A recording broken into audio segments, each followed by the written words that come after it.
any the better the amame and nunti and a metas the name of the Frank Frank Enterprise.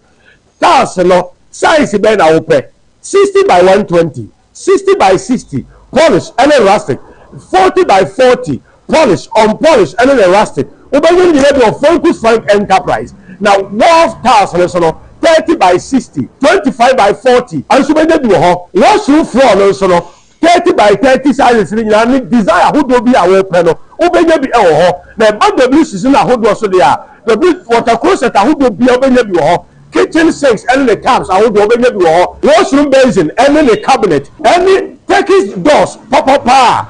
Only cotton of fear and noa, a confront to Muko Frank Enterprise now, baby. Send the summer Frank Enterprise, our Techno Market Magazine Room, and Celebrate Group, Bernard Filling Station, a Brosai Yellow Mumua, a whole and a Frank Enterprise. Now, there are some dark round say, shower blue is, Bono, any a half, a quack open, no for baby.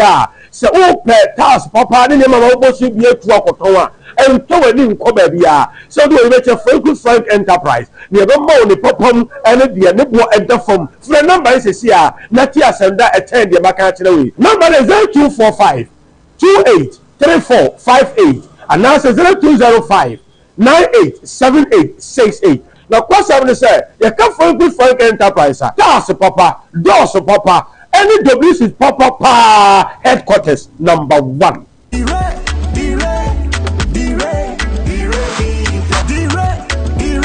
Oh, David, my bantem do. Obi a yes mumbra ni ntu kwa na ma bantem sa. Babe, nya botre. Oh, also mutimi delay kakra. Ta say, Nana, babe, mama yempe baby ntuna. Na yenom kakra. Ni yemfa delay ya kwantu yo no.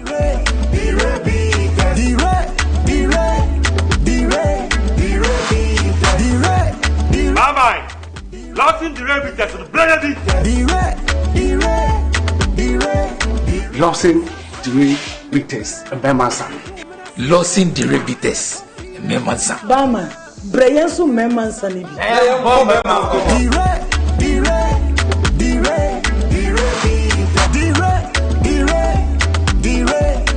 Numinansem, one time many power in feeding watch, and says I pin for them. FDA, Aji, Judy Graffiatum. And say, Osei Yaw.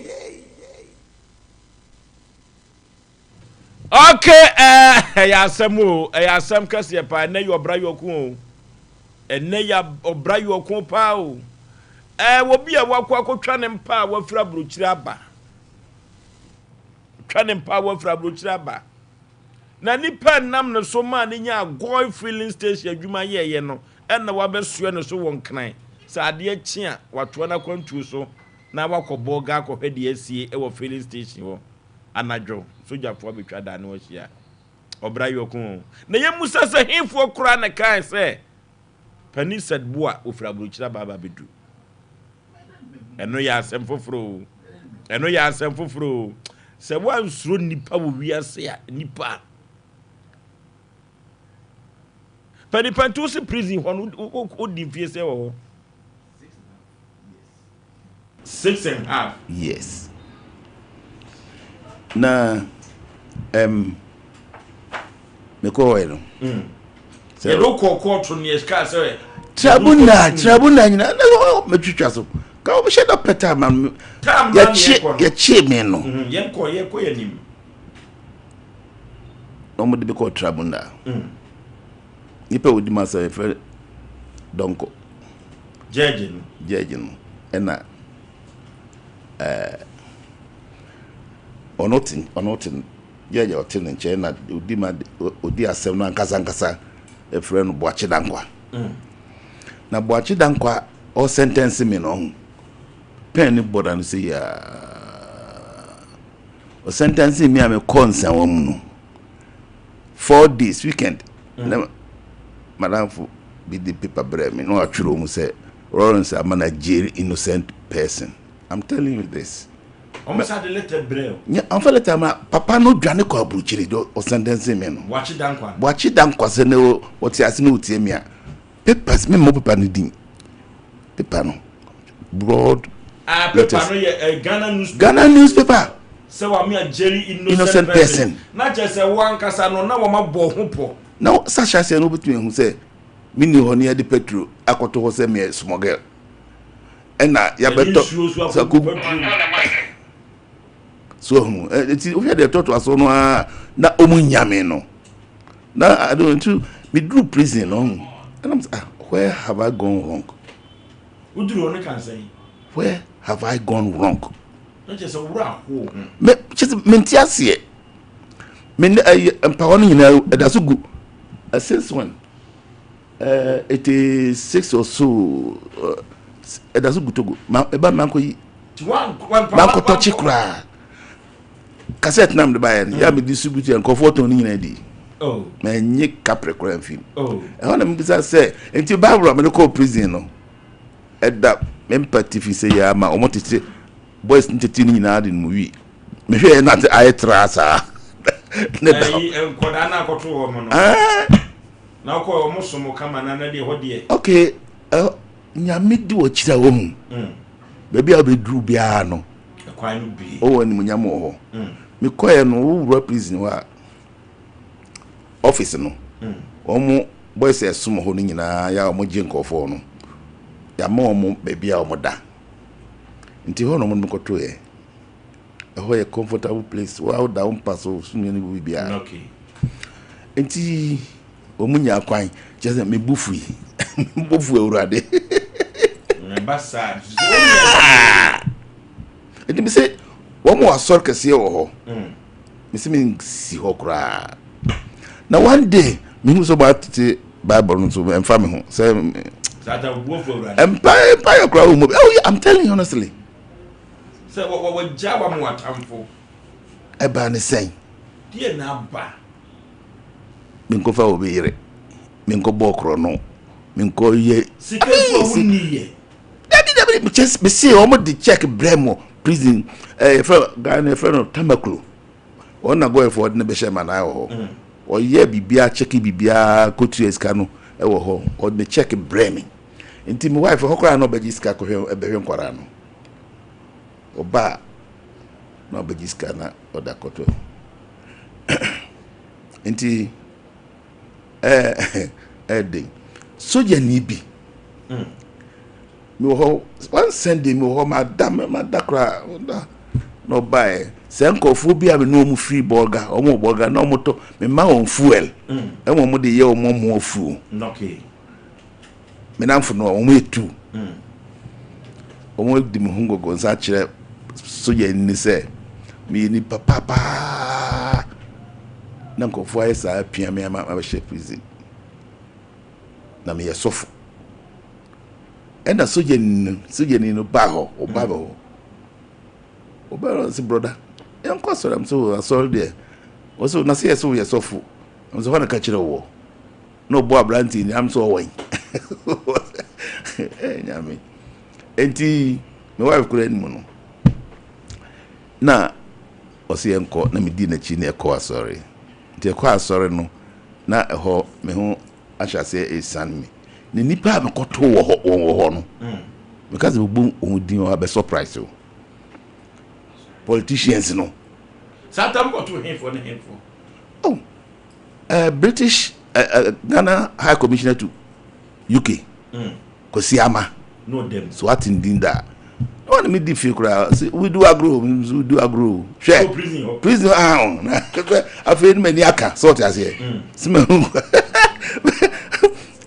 na omo political in kura me ko so omo yard kese no me ko so na me bio me na me answer wo bebre nti wodi me pa sore no mdi akira me ko akra na me dwen omo kwa se me tonyo mpa me dwen kwa no no hu se me sofo no man programs me na preach okay me ko preach one day omo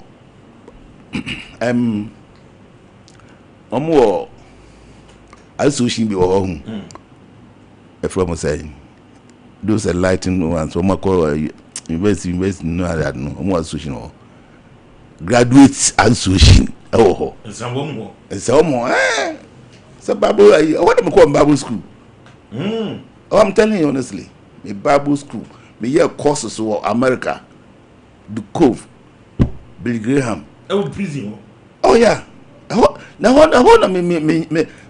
me share me software outside Ghana, I mean outside no.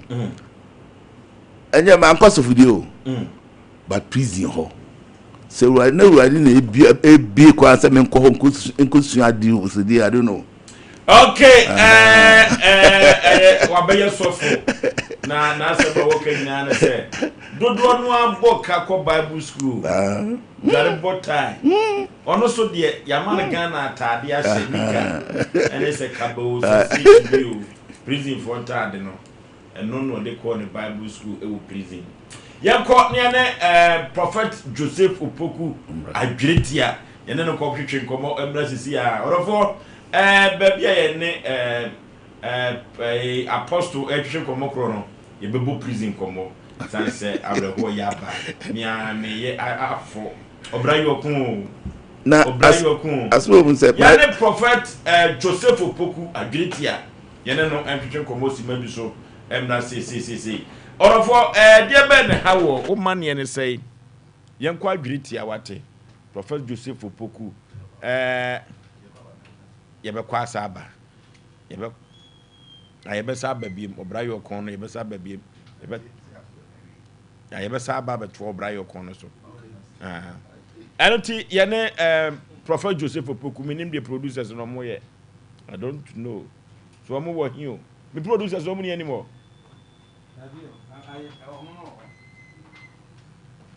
Okay. Yane Prophet Joseph Opoku and Twetwe nkomo say Simadu so. And Obrayo kon no awreho sem abam. Awreho sem wom say. And unti dia bay na papa yi wayo. Wo ye na dwuma. Na wo twa ne ho wa buruchima mu aba wo ba ya. Afedi akɔwi na fiase da. 21 years imprisonment and we try 6.5. Imua benedi avreho eni esua Asem foforo. Prophet memo akwaba. Yeja mesofole. Nyame nipa bibia boko de. Yesu adam ma bibia boko. Nyame tumi eda so ye adwuma. Sa pepepe. Prophet abiye brem nyame kasa o. Sa. Nyame kasa de ma ho papa. Sa pepepe. Enya asem ketwa kra. Prophet asoye te say. Yesu adam ma so ye. Bibia ekoso kama. Nyame adam ma. Nyame ma omu edam ponkyire mu nyina no oje omu kama. Awurade sane wo mu nyina. Nyame wotumi. Nyame wotumi. Sa. Prophet ade amanije wo camp wo se obeduru no sandboard no. Na nwan ne Nyankopɔ Jesus Christ de da so. Ana da so. Obi di obede ne ho beto so no de ne yira ka ho. Ona ejuma no dia. Ya asem o. Na asofo so okuruma akokɔ nko o. Anya zam keto. Ya die no. Prophet yenti o manfo wo hawo. Sa. Na nyame na mo so sane wo mo. Sa pepe. Ya asem keto akora. Yo. Yenti. Yo misofoni ye wo mamponten adwuretia. Mamponten adwuretia. Ye wo ampobi kwam ho. Ampobi kwam ho no mo. Obedu obon se SS wo. Ye somebody si wo kase Universal Deliverance Camp and Ministry. Universal Deliverance Camp and Ministry. Obon se Yesu ni nwan ene gusuo. Adwuma na ni wo me enti ni kwa se me de me ho to billboard no so bi. Anokwase. Se me mawurade kwan na wo ye na adwuma na atemuda no wo ma me akwapa no kwafo mo wade a wo ye yemani ayeden ajon. Na nkoye te se adwuma no wo na wo dia ana wo sayale. Ayalesa emfirime Joseph Ametia. Nemum ayalesa efri Yesu Kristo a obo osoro ne asase na obewuye na odi ne moja eto ya boden. Wono edin ne yekamfo se ehodom na aba awurade bema waye den waju ahome. Ene mesofoli ene baby awurade de me kokoye na ye cancer no. Ene ni pesun and me say any person. Enye me wan kire say prophet wo mo ampempie mo mo ba ho no. Obi say prophet we do abom chem su asem ne machine chire obi nka azaze me kire da. Ene saafo na esu no. Wo mu su. Ene awurade e ma me cheche nkofo bi ekira ne asie.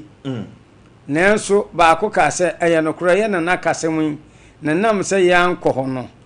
ama yintimi nkoho ewurade se nye ho na mufiri na on se misofole on se woni nyankopon nam na wo bere ho ase a ahintasem bi ni wa ewurade nka nkyerɛ se ni da na wo ho na ye kansi anokwasem ye wi ese na wafefu a wo frefre nkofo na eboni hu ibise opa hintasem atie a ye kampo nko na abetie hintasem ebise wo ma meka wasem enwie nam de bia tete hu ana oba bewu ana kwafa ntoma bra entoma nye nkwa sika nye nkwa ahode nye nkwa ana fobode betimo bra fa apro bra fa hanki bra saniema wonyina enye nkwa nemom Yesu Kristo na yehunu no a efiada yebe pagya no niama no so no wono na oyedai oje nkwa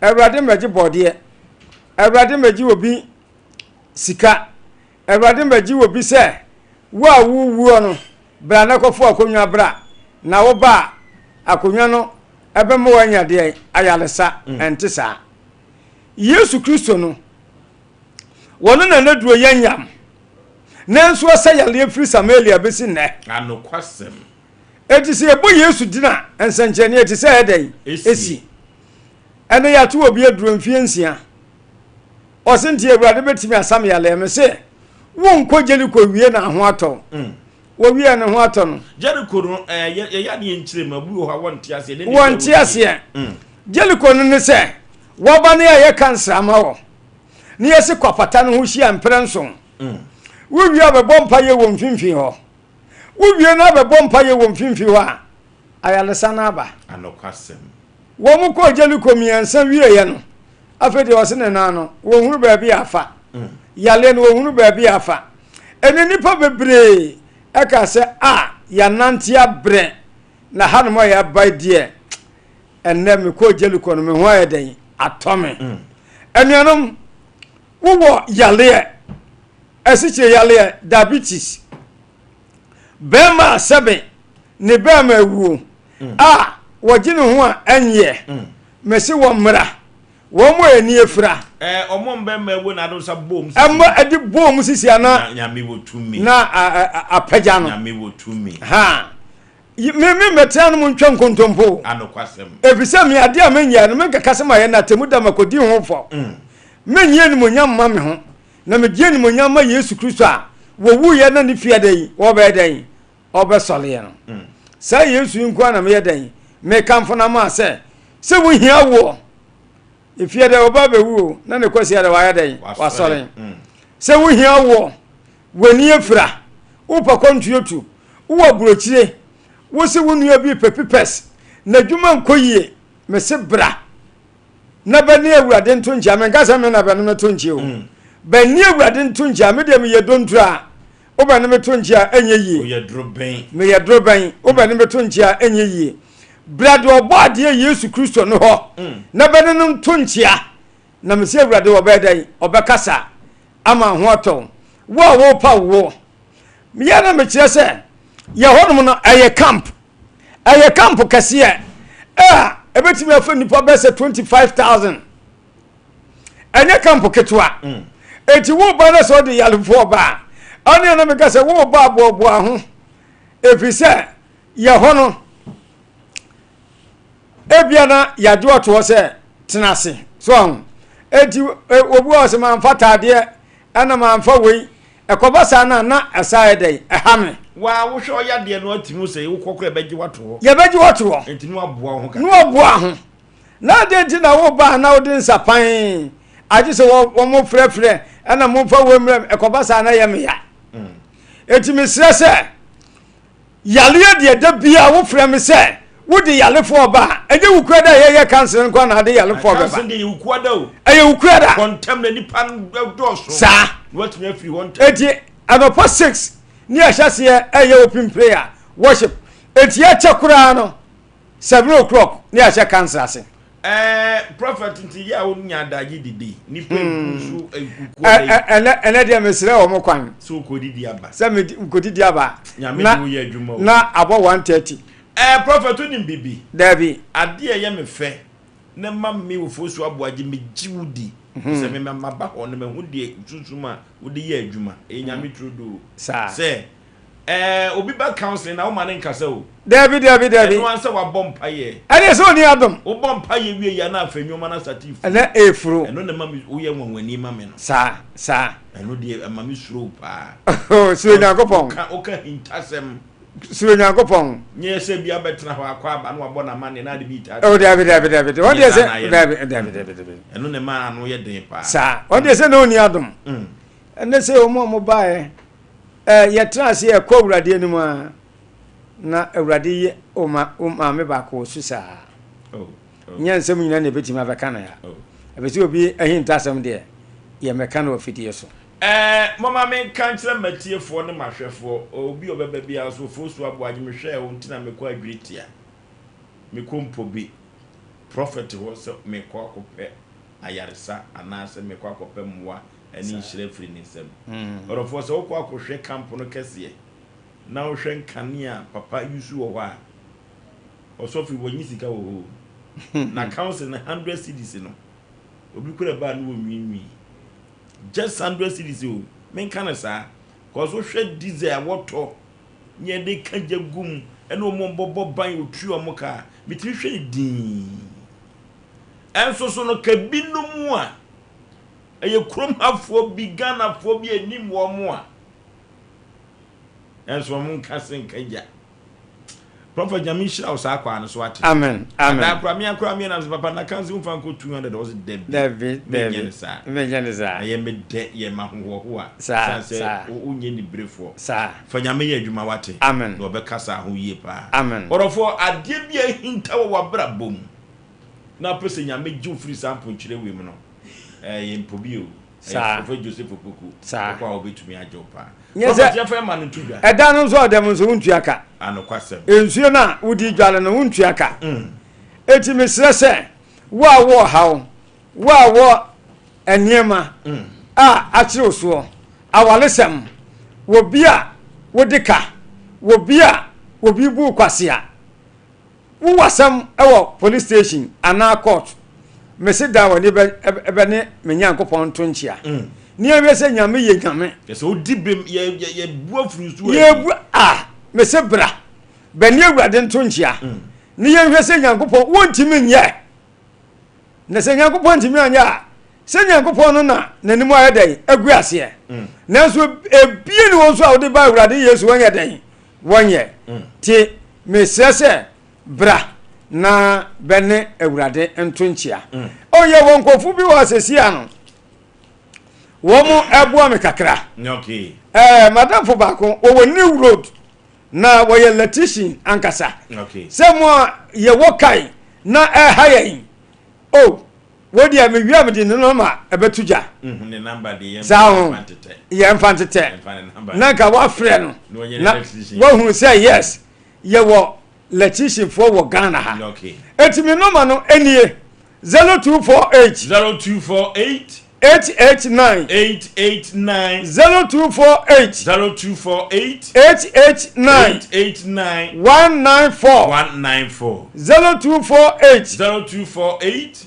889 194 0543 854 306 0543 854 306 Adretia Universal Deliverance Camp and Ministry for how ebra if you dey watch night okay kese ayebeye ukweda bia ye cancel anopo 6 ni ahyasie bra na behwe awurade anim onyam ni tumi okay se wo haw no awurade ntimi nya wa beka na wa beka che mi so police mede me haw no kwa mantimi anya dai mantimi anye woni sika kura yetimi tu ebotom ewo Yesu di mu ya dai ema obi wa hu bi pen tibi so poli ye hode ye nyina se de Nyankopon so wakan ya bom no wakan ya bom se ye nyina ye nipa baako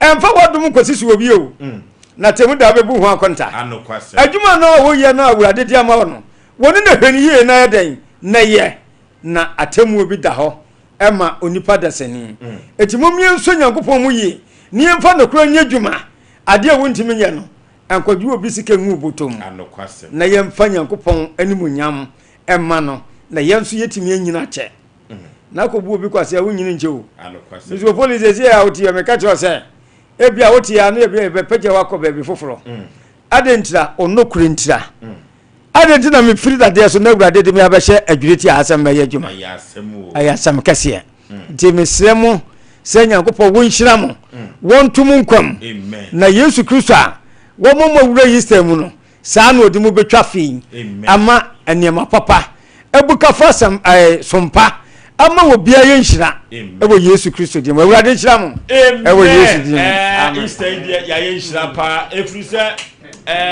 okọ Roma Catholic tumni mu a wo kyena Holy Thursday ade ebeche ama yakoyi papa na ma wo awrewo no tino ya semfoforo obra yokwo obra no eyokwo abrabone bo eye bona pa ye ya semfoforo apostle boa wadie mia wadie mia ohuni fie se akonkan na nyame ahyira no a wamfa no easy na akoda bi peso from toten no okro na so no akonsidie wa abrabo mu prophet nti soja ni no baaye no wonko ekosi sei oba menchen onimbeding nkomo na sa soja ni no ona na asafo wo prison ono odano asafo no ye United Church ubia denomination bia kremofo rombe omo de enko okay no mbeka sa am sha se ko bi ntimi ko enu ema me kra ba me ho so santa no adamu fie sei na me chas Christmas me ko be 1 year na me see first Christmas in the ne urade ankasa kra which is obuofu no as a matter of fact na se ko jew na me hu di ntra sika so ne dia kosi bangi wi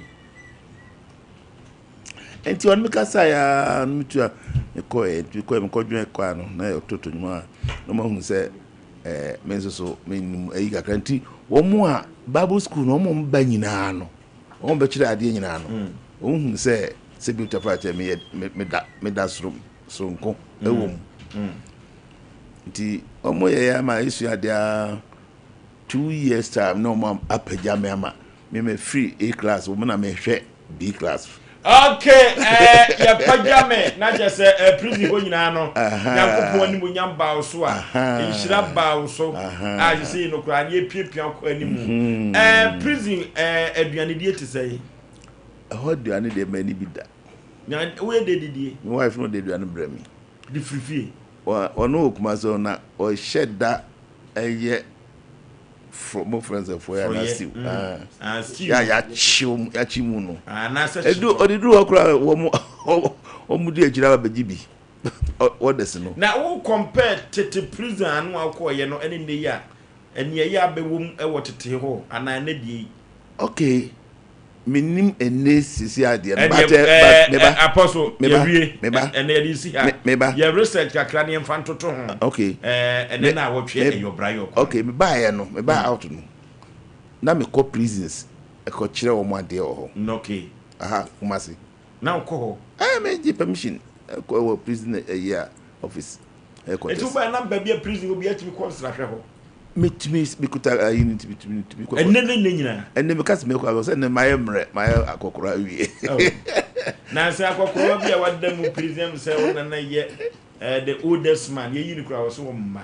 abaka em so buy kura me se wa to na nanom se ho me eno so kura ni boni ye yesi wi na bo na wadam free me santi amanfo to koke amanfo ton tramo o man bia yetimu hwe oh misi me ko hwe be bia na BBC o prison nko hwe be bia akufo admo ko for friends en ye bi dankwa be bia ade o daso no be say ya no daso ntomanka ho se time ko no o wudada anti ano ti eno no omo de ayen kaidum bi o ho so ko akọ be bia na JB dankwa da omo ya ne apostle boa ɛna ɛtwetwe nkɔmɔ no ne nkɔmɔ no ɛdɛ ofiri baabi wa bɛwie baabi o na wɔtwe sɛ nnɛ yɛne no bɛbɔ prison nkɔmɔ nkɔmɔ a ne mfie ne kɔnkae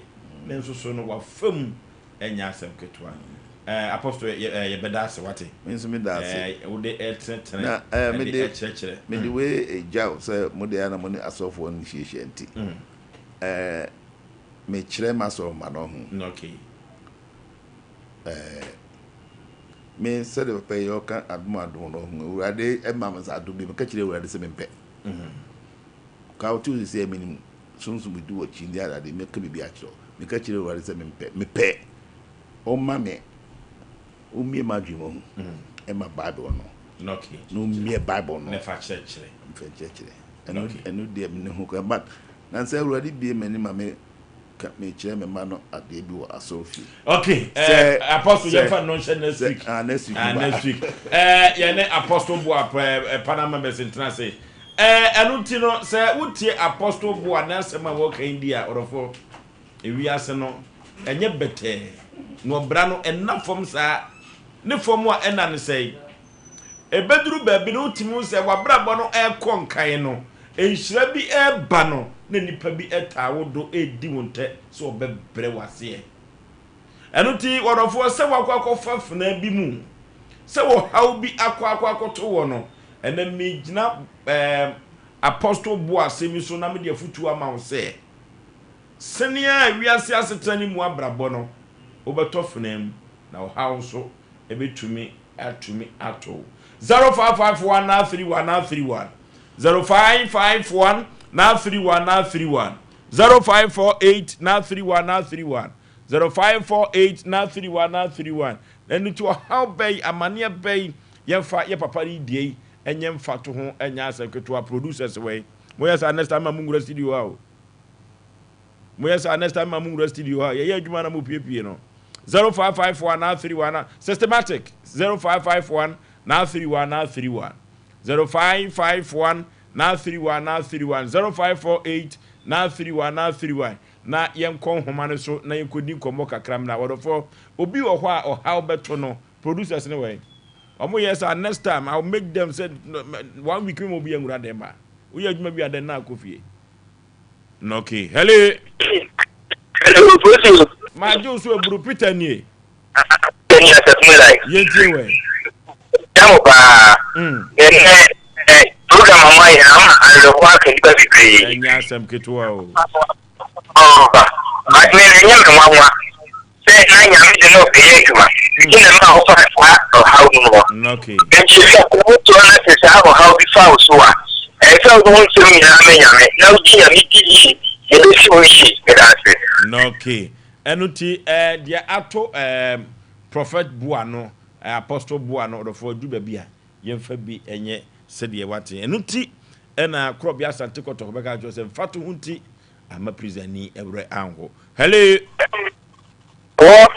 yeah epe bro yati o enya asem ketua o president Zambe ya o se univa to enye mo akoto battery o da kan kan to battery to e de mara to kwa o de ikapa the better say you see be corona ho that should be me out there because I say do you not doing papa obi o wa you no to pay there o ko se na wa pompo oh o ba ko no do a to wo nsi that o ti ni na ko ti that ya o to ge ru kwa de ni je ne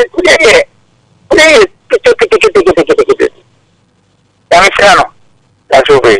Okay. And then I watch you in Bebo prison come papa say papa no afam a jail no 21 solid good years. Akwa twa 6.5 na man ye ne say chese wakoji loan no date na sufiada or the sika na ko bank for say omo be kan sika no dwoada na asem ani o e ya asem o hello good evening majo so eburu ho ani Asem Mpe William Kapeti Konda. Tewia yenti o wadaroma. Ino asimo kisha mdimani because you want that ngo brayo kun o. Oh,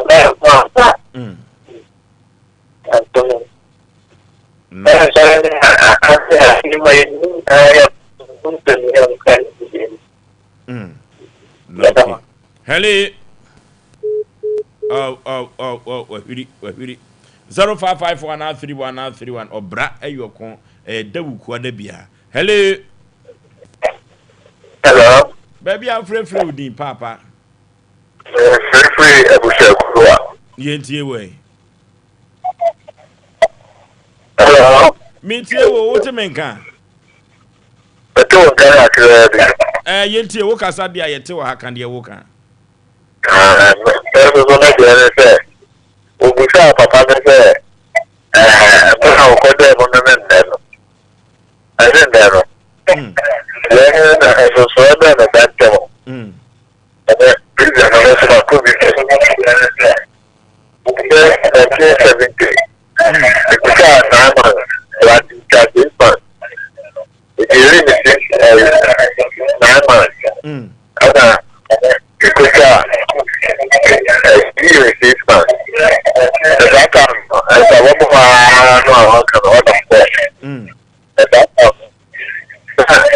I kind of say,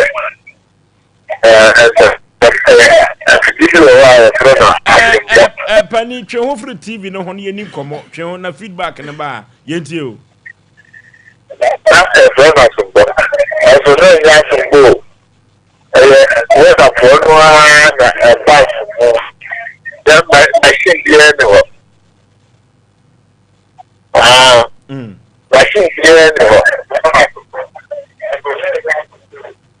Mo find number, mammy. Mo find number. Find a number on you need better combo. Hello. Yay.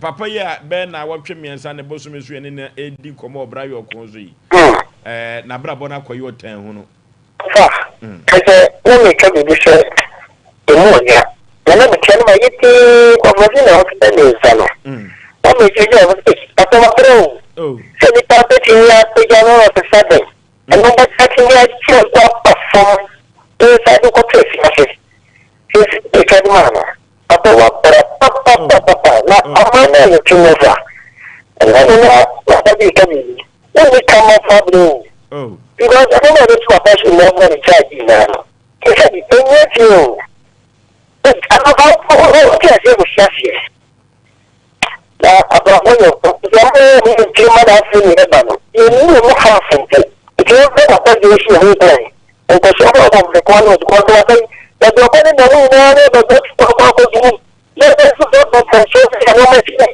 that papa for no no you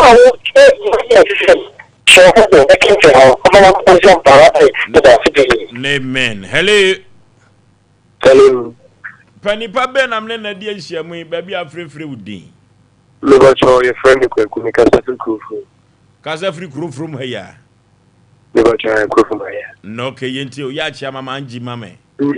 Logo cho me say that dia sem na o kan dia to me da. Ye fa wo number no ye no be din komo yenti o. Na nsevu bank bi now ye day na nsevu bank bi me mo bank bi no okay yeah they apply for job but before that no medical for jilo jilo no so ma me call you and me apply for P or bank nti me di scan call you me dey come again no e new wo but o medical dey me this na ya man so medical ela medical number to medical ko na the cash manager say medical number so okay but not to is a Ghana and kind scan the man there me call say come confirm me no and this scanning so this scanner me da ba na so me ka man no na wo dey ko no de wo bu akire na so let's scan here complete hey yeah kaya Let's call police station cells on me now for 1 good week. That I remember I make my bush for Bama Sana. Keep case no mu chance. In the this one I want to say Papa them no can me be to know by no saying ka my bush for Bama can I say my chinga can right now me or prison. And I don't know where by now come a black school and my call with the airways. If I find a black idea, it's hard to get to it. If you have to repama, but see, I do say, send me family, look it, ready. Neji afono. Asem so dwom fo ma ro mu nsuru kra. Hello. Hello. Hello.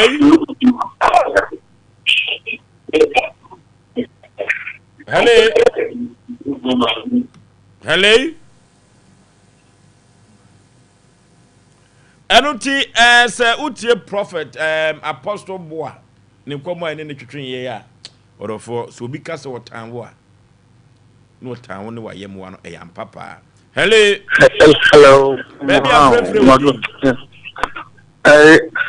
Obo boss ni video so walanka kino le no ko ogushi ni operation kino ko we ogushi ni walanka person na ochi papa no all those person no ona ogushi ni operation please so no ko we na brongo Na just udi no pa papa no one paper na no di no ye we kimi na we so but you see wow yo operation one so ko we okay. Na brongo.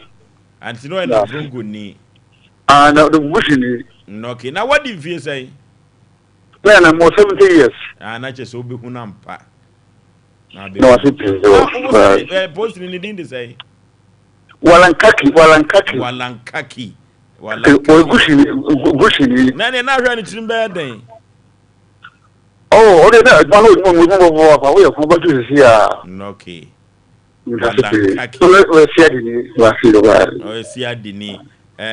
Walankaki nyame fa ne kra ensie ye wo mo no ba ye adwuma cha nefu yi sa na me hu no. Hello baby I'm free din hello Yes you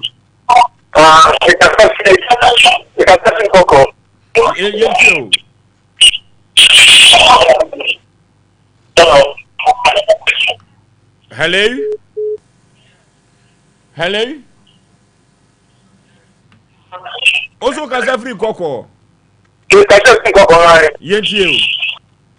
Put on the Papa, they didn't forgive you know. I'm not and Asem Mpe Nipa.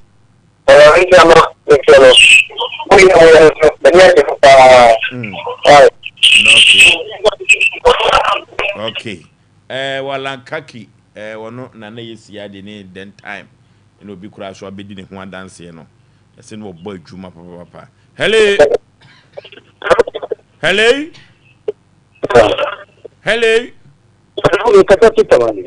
Okaza free hefa. Temani. Pani pa yentio.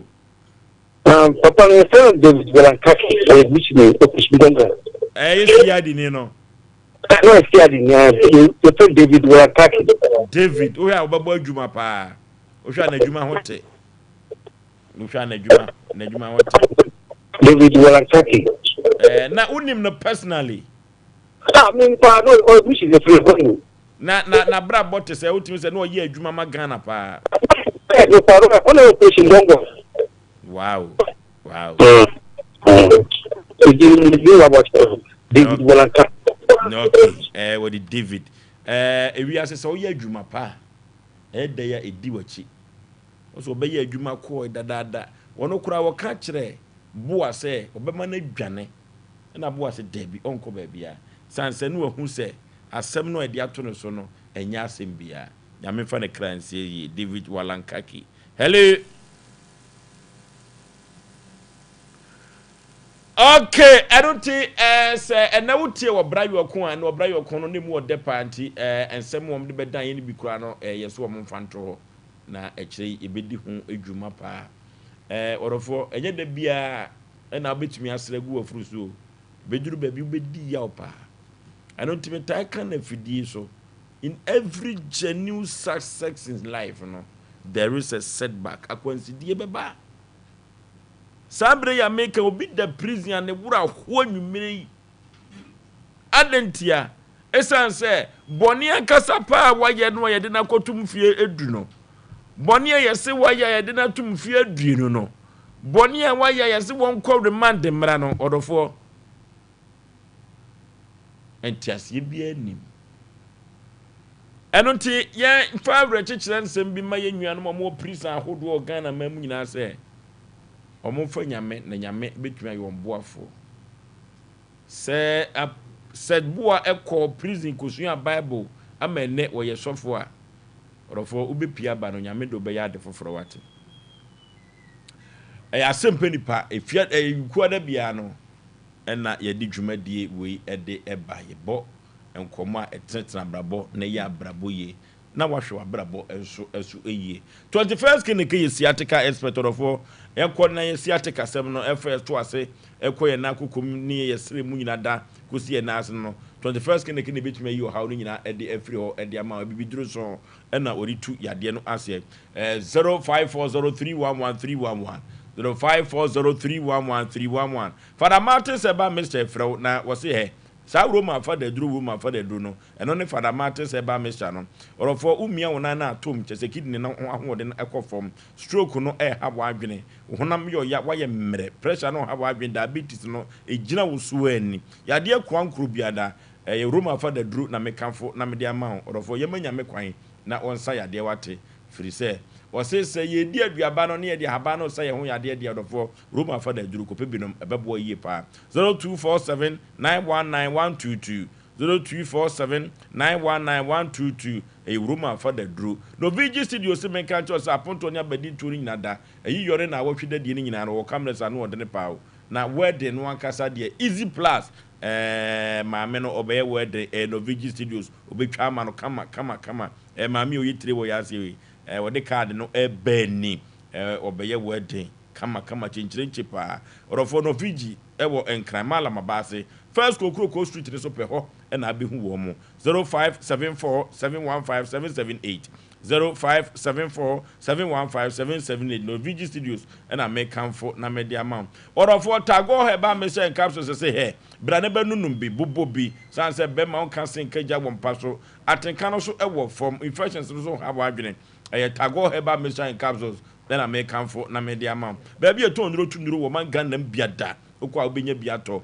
0243228296 0243228296 tago heba mission capsules orofo wo pa adwuma yo se de bia boabobo ano unim trebo na se yesi frontal wigi so de nya wota yesi se la ne dem fe enya asem ketwa se ye obasi manwi say ye human he yes what ye front anu won san wo fe san say wusua adwuma na usua ne ye orofo brema he ya obenya adwuma ye na so watumi anya sika ade abo wata so orofo wani je honko ade a 0536070557 0536070557 frey na ne wo mo entwetwe enkomo kama pa na ho ebetumi ato Oforisuo Aboagye mene mapamfo ene obrayo kon ena yede dwumadie ni nyina ede efai orofo enti akase pa enkoma ye friend say brother 80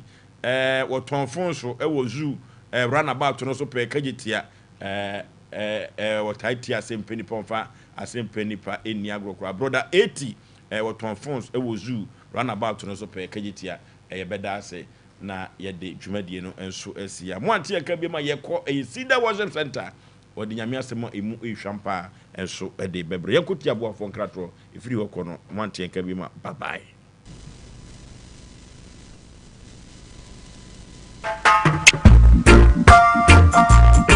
Ande saba ewo mo bodi ni ma nke kwana mo ba o ko se ena me di asɛm asie kanu pa no na saa na me so ya na wode me ebre na adi me nkwa no Kingdom Garlic Bitters no benefit me wan oso ko tawo de abrewa Esma abrante nishuve. Unanti kakra na wabre. Num Kingdom garlic bitters and the capsules. Ninya wodi abrebia. Kingdom garlic bitters and the capsules. Asem bia yehu. Edeben wo hu ama wani agise. Senior na my wife company one personal. Kingdom ginseng power capsules nti. Se sia mpaso aye. Kingdom ginseng power capsules. Emani tie nya asumdie befi abrebia. Obabia o de po aha no. Edro ba kupa wo hia ne tremendous capsules. Tremendous capsules. Esiesie wo ma wo ye obasima. Edro yi wo benya bi wo bia ye ton ro bia. Kingdom Herbal, no challenger.